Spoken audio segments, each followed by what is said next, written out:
September the 11th, 1952, morning. Cast of characters, 5 to close the files with. One Latin American to be known as Cholo Martinez, wanted by local and federal agents on both sides of the international border, from the Gulf of California to the Rio Grande. One neurotic mother, one very tired stepfather, and one 19-year-old girl whom we shall call Cassandra Lee. An arrested narcotic case with an 18-month history of heroin addiction. And one police officer, myself, Lieutenant David Jason, City Police Department Narcotics Division. It wasn't until sometime later that morning that I was able to account for the girl's sudden change in behavior. Cassandra hadn't seen Martinez since the day he disappeared in the desert north of the Mexican border close to 3 months ago, nor had anyone else. His appearance now was unaccounted for.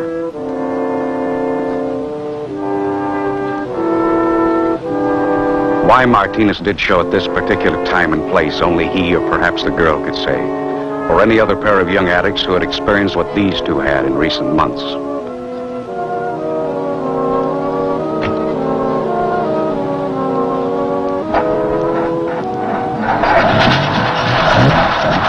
Martinez was still very much at large, but the Lee girl was now involved in the legal process of being transferred to the Federal Narcotic Hospital in Kentucky as a ward of the juvenile court.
I'd bet on Cassandra's case from the very beginning.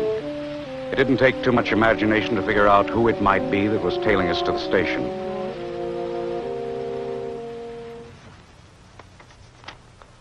Code Narco Red. Miguel Martinez, alias Choro, 57140, of Mexican origin, 37 Ford sedan, south on 42nd Street. Destination Southern Pacific Station. Approach with caution, you may be armed.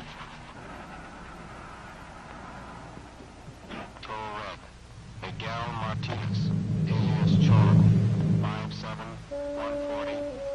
Under the circumstances, there was some question as to whether Cassandra would try to make a move to alert Martinez, so I kept her close to me. She now had sufficient reason to hate Martinez, but I still couldn't be sure of what she might do if he got close to us again. Addicts have a strange code of ethics.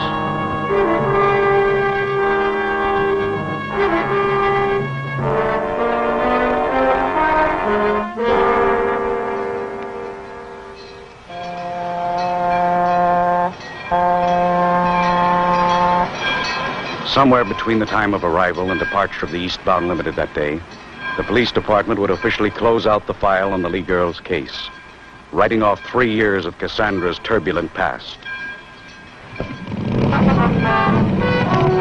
Motorcycles were a part of Cassandra's turbulent past. I didn't get the connection at first, but then I began to recall the first implicating circumstances in the girl's case, a little over 3 years ago.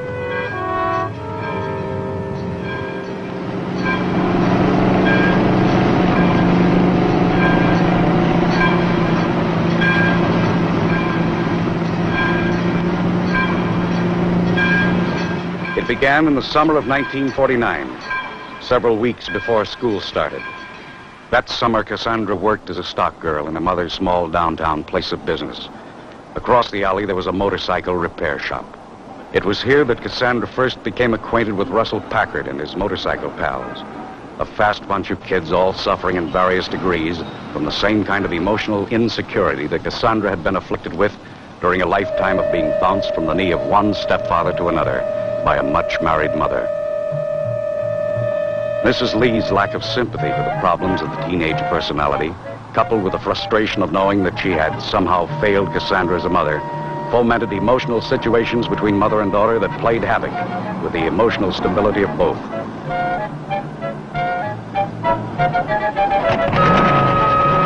An offer of sanctuary, unreasonable tirades of reprimand in the presence of her peers, a spur-of-the-moment decision, the beginning of a dangerous gang association.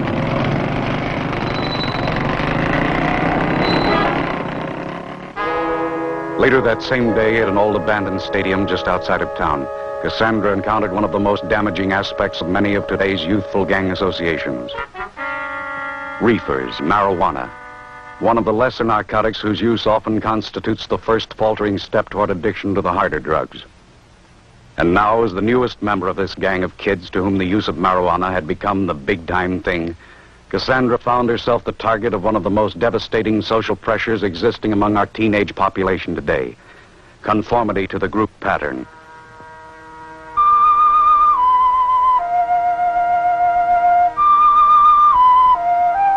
Passing up the reefer meant passing up the gang's bid to really belong. Her refusal to conform would place her in the precarious social position of being with the group, yet outside of its circle of confidence. During her next few weeks with the gang, Cassandra was more or less regarded with suspicion and subjected to subtle ridicule. But she managed to hang on by sticking close to Packard. She rode with the gang, but always somewhat apart from the group, having as yet failed to gain their confidence.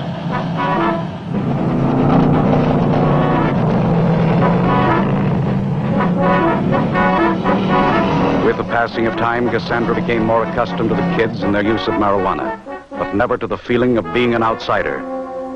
The adolescent personality demands and needs to belong. To belong meant conformity to the group's pattern of behavior.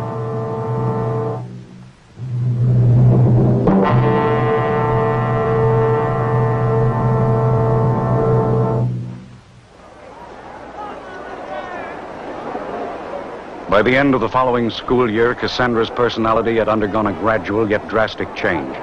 She'd become irritable, reticent, and pointedly antisocial. Old friends that she'd once palled with at school now made a practice of going out of their way to avoid her.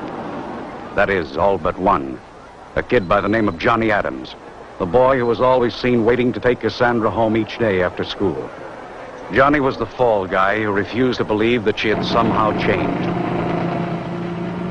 But then, Johnny was perhaps the only person in Cassandra's young life who had a genuine regard and affection for the girl. So Johnny waited.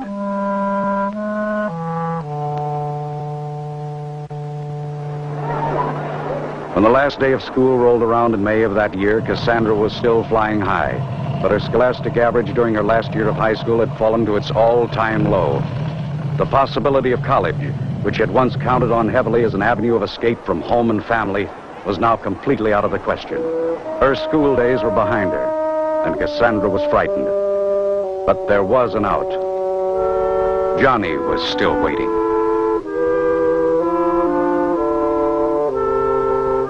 Long ago, Cassandra had learned that she could always run to Johnny when things closed in.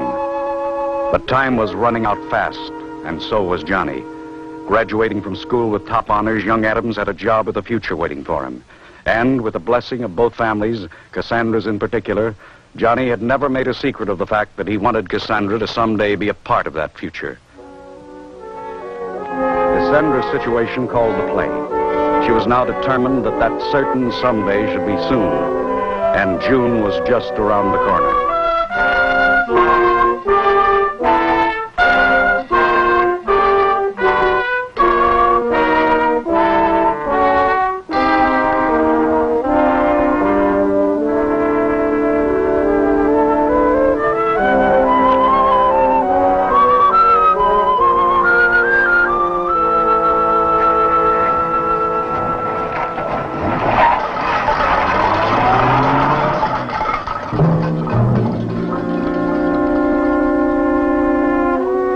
Emotionally immature and badly maladjusted, Cassandra was ill-prepared for the adjustments and routine responsibilities of married life. By midsummer, her young husband had become the innocent focal point of the girl's accumulated apathy and resentment. In spite of the sedatives prescribed by her physician, Cassandra had for some weeks now been riding the crest of a nervous breakdown.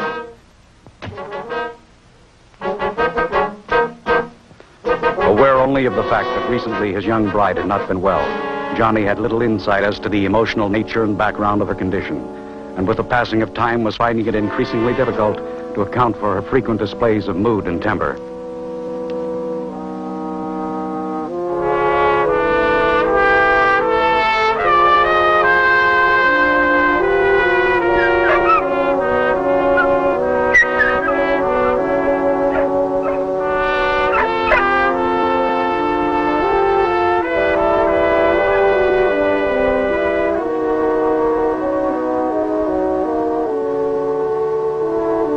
Johnny's family physician had diagnosed Cassandra's problem as one of post-marital adjustment.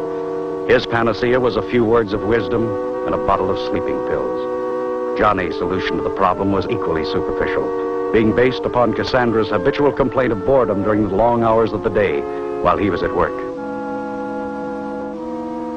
The novelty of owning and caring for a dog did absorb a great deal of Cassandra's time and attention during the next few weeks.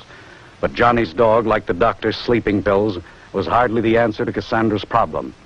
Deep within this girl's emotional makeup was an impelling fury of discontent that was immune to medications and momentary diversions of interest.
period of less than 2 months, Cassandra had kicked over the traces and pulled all stops.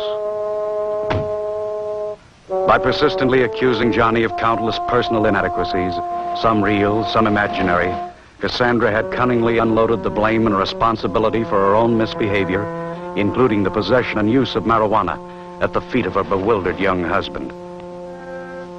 Paralyzed by a guilt complex, young Adams stood by and helplessly looked on, while his young wife started down the long road the junkies call the Route.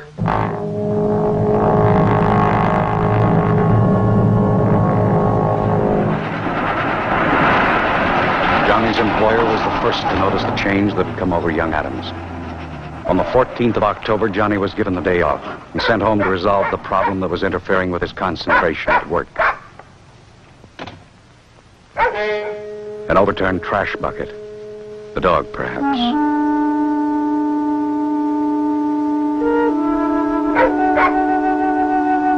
In among the tin cans and food cartons, Johnny found half a dozen or more small bottles of a type commonly used by druggists when filling prescriptions. Seconal, sleeping pills. And this was the dreamer. The junkies called them goofballs, and Cassandra was about as goofed up on Seconal as the physical limitations of the human body can stand. Young Adams knew that Cassandra had been issued a prescription for sleeping pills on several occasions, but he became alarmed when he noticed that the issue dates on the labels of 6 of the bottles were all within a period of less than 1 week. It was apparent that Cassandra had now added forgery to a fast-growing list of indiscretions and misdemeanors. She was even now trying to top that list with suicide. There was another bottle of Seconal hidden behind the incinerator.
Booked on a 502, resulting from intoxication created by stimulants of an undetermined origin, Cassandra was held for a short period of observation in the police ward of City Hospital. When medical investigation proved inconclusive, she was then released into the custody of her husband and parents.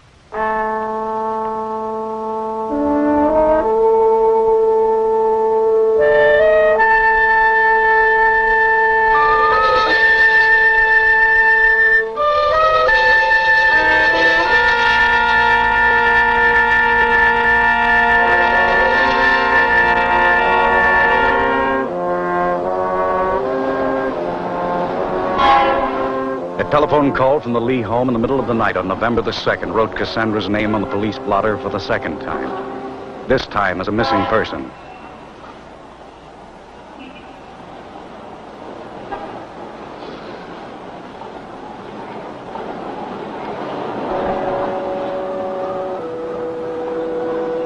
In the meantime, the name of Russell Packard had come to our attention as a suspect in a small-time dope ring.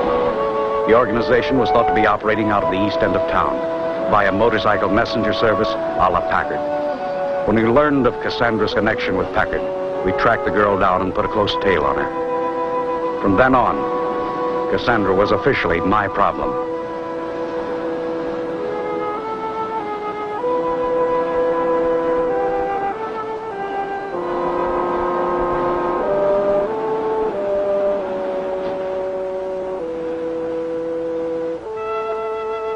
We were tailing Cassandra in the belief that her trail might lead us to Packard, and consequently into the dope ring's operational headquarters. By late afternoon, it began to look as though our hunch might pay off. She was blazing a trail right into the east end of town. The lead was just beginning to look promising that afternoon when the trail came to a dead end at one of those high-type flop houses down along Skid Row. When I saw Cassandra buttonholing a couple of junkies lounging around the hotel lobby, I realized that she was trying to get a lead on Packard herself. When I walked in, the girl was still asking questions, so I obliged her by answering a few. I told her I'd recently bought some junk from a guy by the name of Packard at a little joint over near 3rd and Main. Offered to drive me there for a look-see.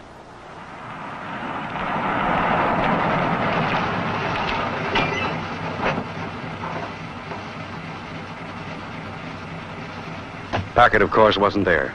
But the fake lead I'd thrown Cassandra's way bought me into her confidence. When she got back into the car, she told me she had a couple of hunches she'd like to run down. Wondered if I'd mind driving her around a couple of other places. These other places she had in mind were some of the sleaziest joints in town. When she came out of the one they called the Club Cabaret, I could tell by the expression on her face that she'd gotten the word from someone. The word took us into the old warehouse district down by the river, a section of town where the cops like to walk their beats in pairs.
By the end of the week, Cassandra had turned up as a car hop in a drive-in on the west side of town. Her job there had been rigged by Packard for the big man Packard was delivering for. The drive-in had been staked out by the police department for the past month on suspicion that marijuana was being sold under the food trays. Packard's boss turned out to be a small-time racketeer and bunco artist by the name of Al Stutzman, and now Cassandra was on his payroll, too. Stutzman spent 2 or 3 days observing the way Cassandra handled the drive-in trade. Then came the pitch. Cassandra's job in the drive-in was only a proving ground for bigger things. A few days later, Stutzman set the girl up in a swank apartment in the neighborhood of Park Union High School. When Cassandra moved in, we planted spotters in the apartment house across the way and kept the place under surveillance day and night.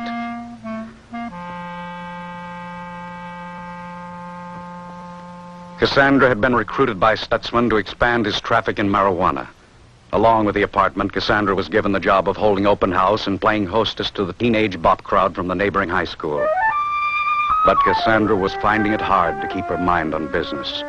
The junk Stutzman had given her to sell to the fast crowd from Park Union presented too much of a personal temptation.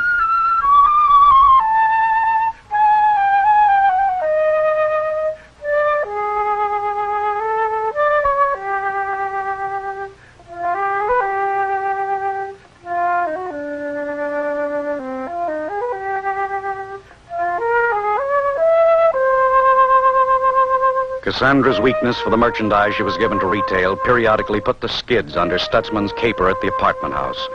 But in between the girl's recurrent breakdowns, business was carried on as usual.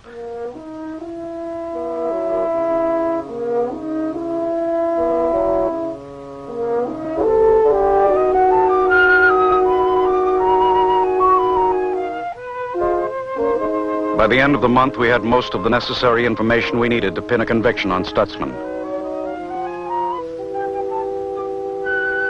At 4:54 on November the 31st, the apartment house stakeout rang in the code 2 we'd been standing by for. At 5:09, we closed in for the kill.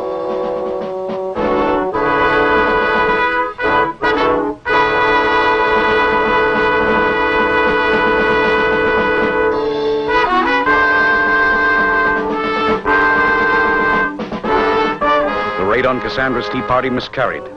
The minute we hit the front door, someone in the kitchen flipped the switch on the garbage disposal unit, pulverizing the critical evidence we needed for a conviction. We'd fumbled badly, but we hadn't lost the game yet. We still had Cassandra. If she were handled the right way, the Lee girl was a possible for state's evidence against Stutzman.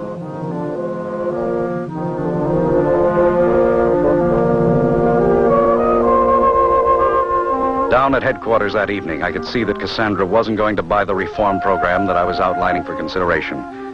She knew the evidence we had implicating her was, for the most part, circumstantial. But, on the other hand, the girl was smart enough to realize that what little we did have was just enough to make things uncomfortable. She finally expressed a certain willingness to cooperate.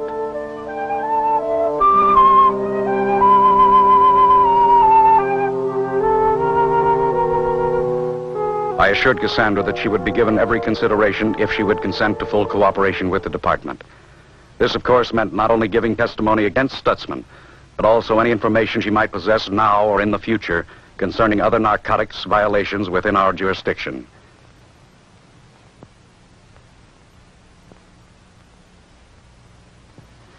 Cassandra wasn't fooling anyone but herself. Addicts have but one loyalty, to themselves and their all-consuming drug habits. When circumstances threaten their freedom to pursue those habits, behavior is motivated by the most primitive of animal instincts, self-preservation and survival of the fittest.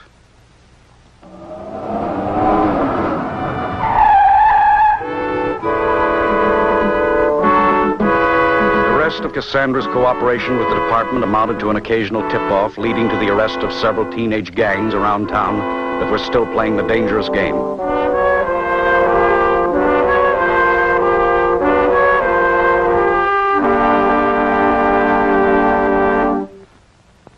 Cassandra's probation period expired on the 1st of May of the following year. Regarded now as a criminal by unsympathetic parents, it was no great surprise when Cassandra disappeared from home again on the day following her release. Required to live in the home of her mother and stepfather during the probation period, Cassandra had evidently found little change in the home environment which had compelled her initial flight into the world of drugs and dreams.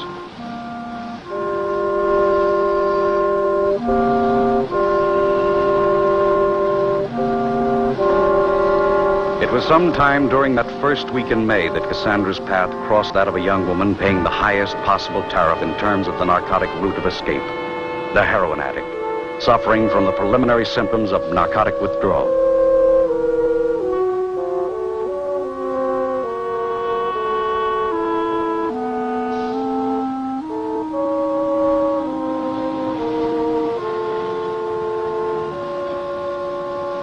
The young woman to whom Cassandra was being the Good Samaritan was one Margot Rossi, the wife of a young hood serving a long term in the state penitentiary.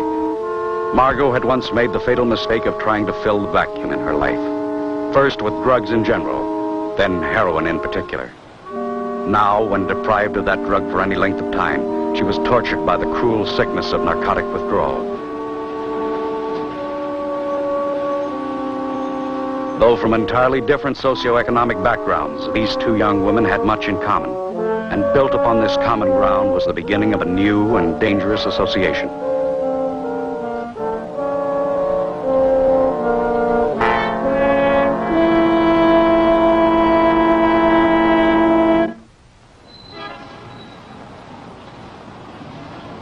In the weeks that followed, Cassandra and Margot Rossi became not only the closest of friends, but also partners in business. Margot had resorted to devious means of supporting her expensive drug habit. One of these had been the retailing of marijuana on street corners for a pandering dope merchant by the name of Sven Bergman, the pusher on whom Margot had become dependent for her supply of heroin. With Cassandra's encouragement, however, Margot had broken with Bergman, and the two girls were now in business for themselves.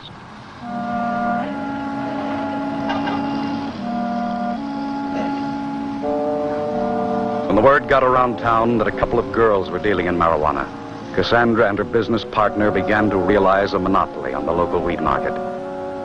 Junkies from all over town were attracted by the novelty of making their buys from women. The girls had the edge on competition, and business prospered. But they'd made the mistake of opening up shop on someone else's coveted corner of the cement jungle, namely Sven Bergman's. They had been operating not only in competition with, but in outright defiance of a madman.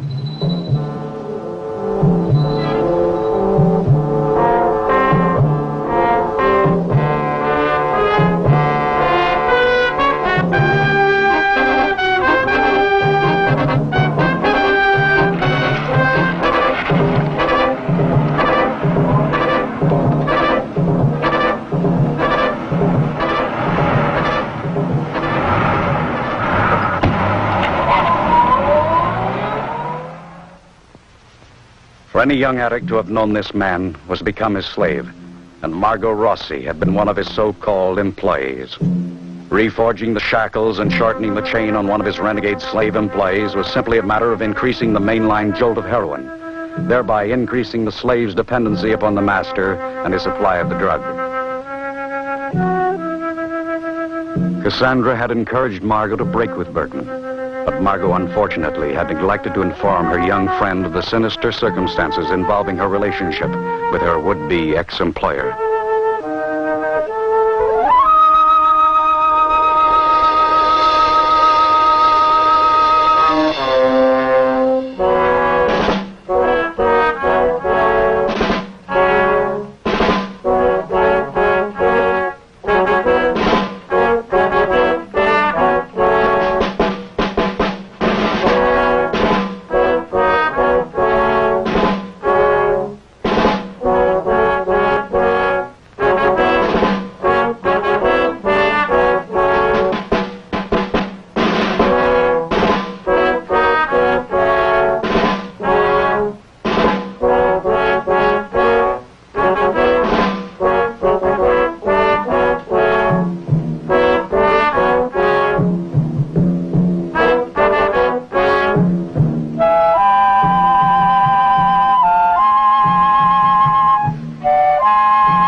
Months later, Cassandra was found in a back alleyway just off Main Street, ironically in much the same condition as that in which she had once found Margot Rossi.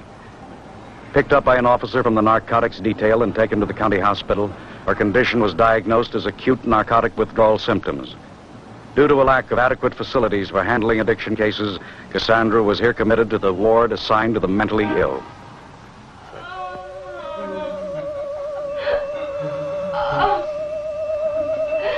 Oh!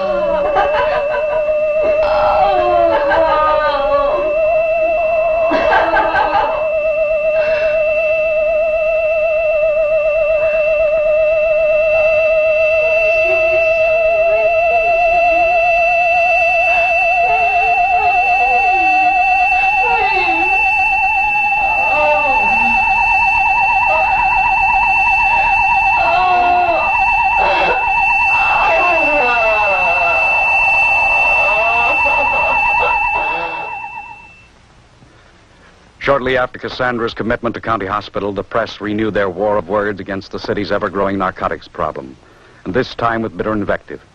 City Hall countered with an appropriation to increase the manpower of the narcotics detail, and we followed up with Operation Cleanup. Starting with the bad boys of the medical profession, we picked off the quacks around town that were suspected of indiscriminate narcotics administration. By October the 4th, we had the dragnet anchored down over the entire city. The big drive was underway.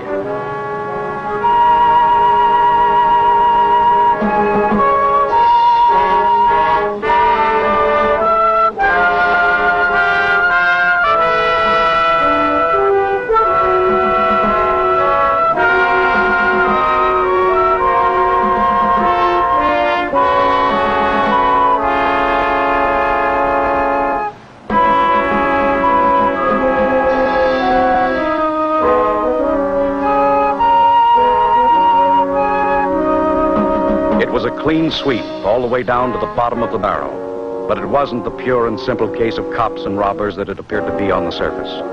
To be sure, the supply of dope to be had around town diminished almost overnight. Even the pushers we didn't pick up got nervous and closed up shop for the duration. But the demand for the stuff maintained a pathetic status quo.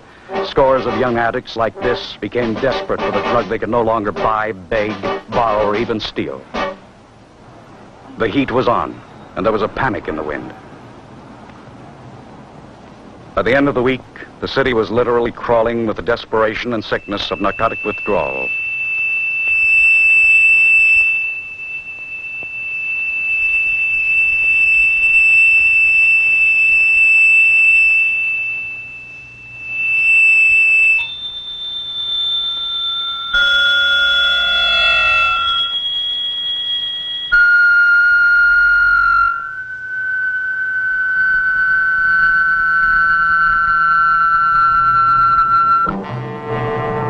Some we found dead.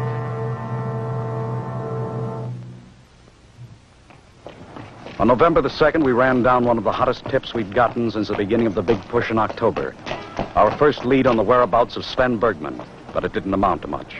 It would have taken something like the assistance of the state militia to have smoked Bergman out of that complicated maze of tunnels comprising the municipal storm drain. It was about 2:30 in the afternoon that day when Bergman gave us the slip.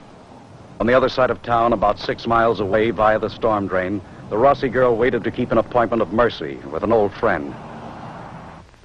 The Lee girl, in the meantime, had been transferred out of County Hospital into a private sanitarium. The family's choice of an institution, however, had been a poor one. Inexperienced in the handling of narcotic addiction cases, the sanitarium staff sadly underestimated the perverted will and determination of the addict.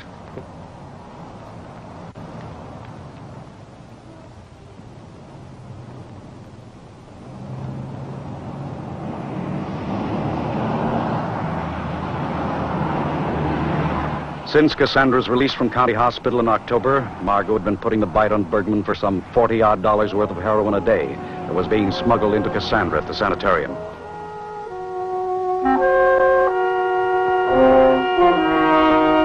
After the police had tried to put the screws on him that afternoon, Bergman evidently figured the tip-off the police had gotten was someone's backhanded way of canceling out a sizable debt resulting from the purchase of heroin on credit.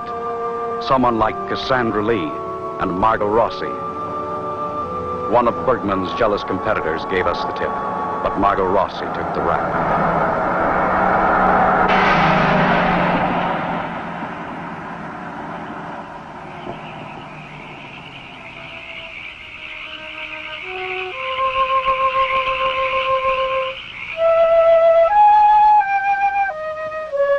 When Margot was found murdered, Cassandra's parents lost little time removing their daughter from the local scene.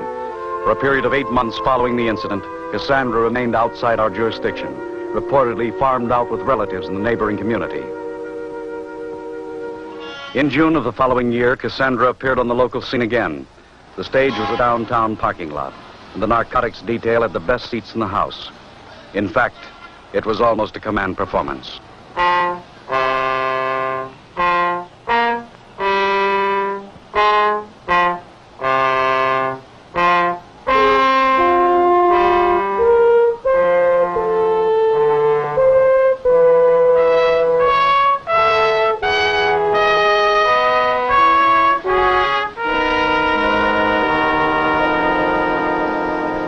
When Cassandra was hustled out of town by her parents in November, the girl was still a confirmed heroin addict, haunted by the incessant demands of her drug. Her search for heroin on the back streets of a new locale led her into the dangerous company of one Cholo Martinez, and consequently into the middle of what we believe to be an international car theft and smuggling operation. For the past 3 months, we'd been quietly observing the operation while systematically eliminating its stateside membership one at a time. Martinez, the ringleader, and his amigo Jimmy Sanchez were the only two left in circulation north of the Mexican border. Cassandra, who in recent months had become Cholo's woman, was now doubling in brass for some of the absentee members who had in recent months disappeared into the protective custody of the county sheriff's office.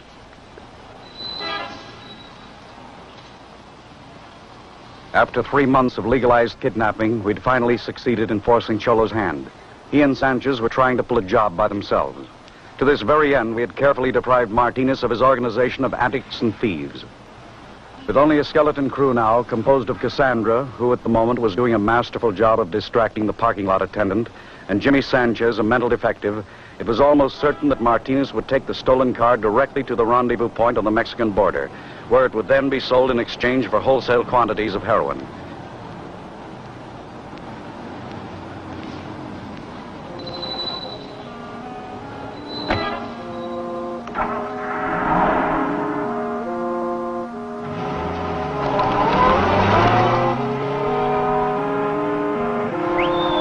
We were standing by, waiting to accompany Martinez in the stolen car to the border.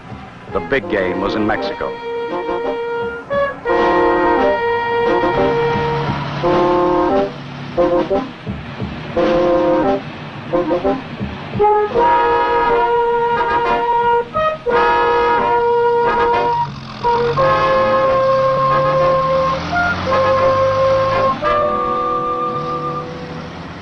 "11 hours later, Martinez, Cassandra Lee, and Jimmy Sanchez were racing across the open country north of the Mexican border, headlong into the final phase of our setup.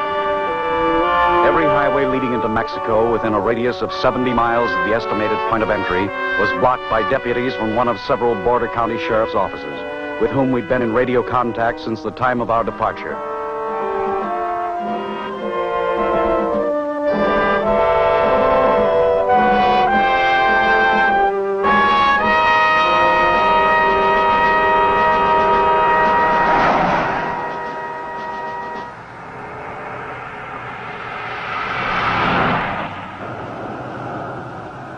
Estimating the mileage from his last stop for gasoline, we knew that Martinez would have to make one more stop to refuel before crossing into Mexico.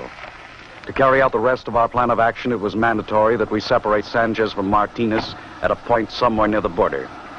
The Mexican police were standing by, waiting for certain vital information we expected to get from Sanchez.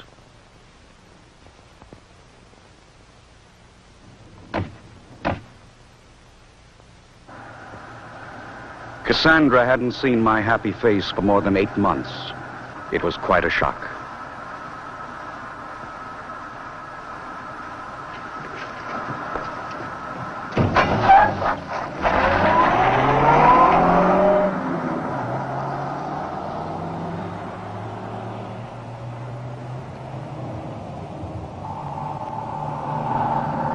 Sanchez was certain that Martinez had sold him down the river. Under such ideal circumstances, we knew it wouldn't be hard to make Sanchez talk.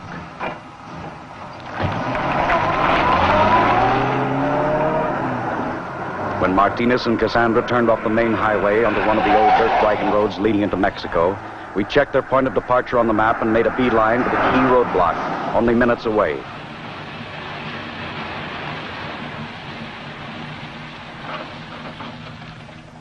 The original plan of action had been to allow Martinez to break through any one of the several roadblocks, at which point the sheriff's men were to have taken up the chase, tailing the stolen car into the rendezvous area in force. But Martinez had decided to make it into Mexico the hard way, across some 70 miles of open desert. In the meantime, Sanchez had given us all the information the Mexican police would need to bottle up the works in Mexico. The rest of the show was now up to the men from the sheriff's office.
While the men from the sheriff's office closed in on the old wagon road from the east and west, deploying themselves in small patrols at key positions along the road from the border north, we backtracked a few miles to the point where Martinez had left the main highway and worked our way south along the same route, closing in from behind.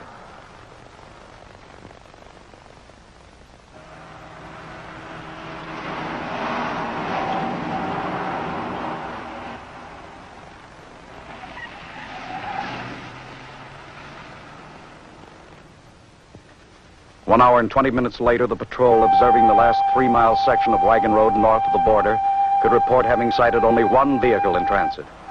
And that one was ours. Then one of the patrols, about 50 miles to the north of our last checkpoint, spotted what appeared to be the reflection of the sun by glass in the rocks above a dry canyon wash. Investigation of the light source quickly explained why none of our patrols had been able to track the stolen car into Mexico via the old dirt wagon road.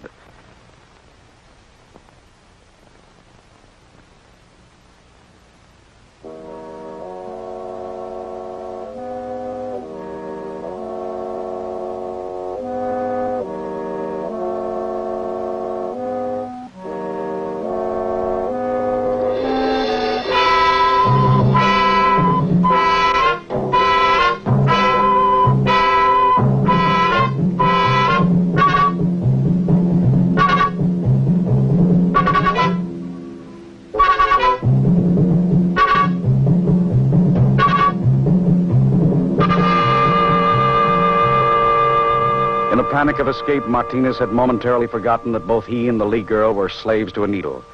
In the glove compartment of the stolen car, I found a brown paper bag containing the evidence of this potentially fatal oversight. A bent spoon, hypodermic needle, and more than a dozen bindles of heroin. Exhibit A, the oracle of impending tragedy. The temperature in the desert out there was pushing upwards of 107 degrees in the shade. The nearest watering spot, 30 miles away. Deprived of their drug under these debilitating circumstances, it would only be a matter of hours until Martinez and the Lee girl would both gradually succumb to the ascending violence of narcotic withdrawal.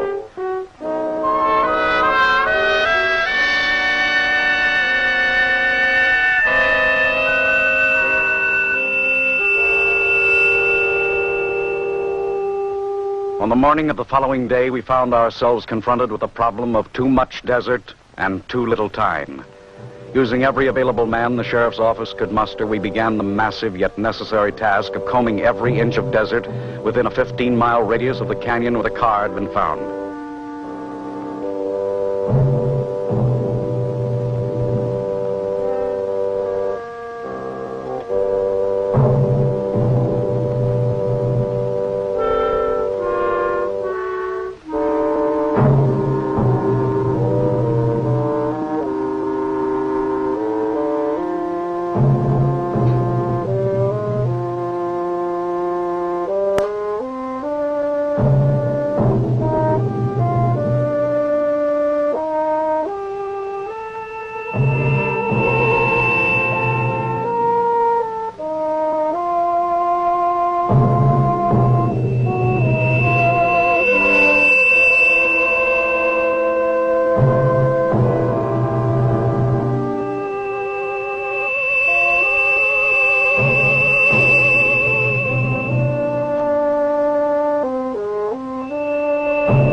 As a ward of the juvenile court, Cassandra was now en route to the Federal Narcotic Hospital, there to undergo an extensive period of physical and psychological treatment for drug addiction.